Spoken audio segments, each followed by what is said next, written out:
Hello, my name is Jacqueline Pollauf, and today I wanted to share a quick tip about practicing intervals on the harp within exercises or warm-ups. Now by an interval, I just mean a group of two notes. So we could have this C and E here together, or individually ascending or descending. Those would all be intervals.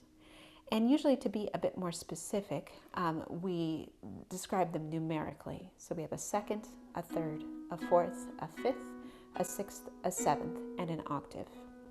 And those are all quite standard intervals, and they're found all over the place in music, within melodies and accompaniment. They're embedded within chords. So frequently it can be useful to spend some time practicing intervals to make sure that they all feel equally comfortable within both hands. So I just wanted to share a few ideas for how to do this today.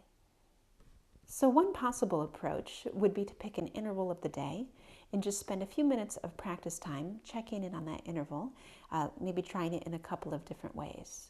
For example, if we were to take the third, you could play the third with all the notes simultaneously and just work your way up and down a scale. You could also play the notes individually and then come away between groups. So we could have that finger then thumb. And then you could flip it around and have a descending pattern, thumb then finger.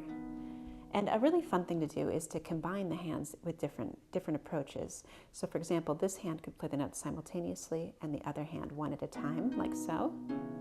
And then you could flip that around and come back down. And then you could switch the hands. Sometimes this is really illuminating to see if your hands prefer specific roles while doing this, and maybe there's an area to spend some extra time.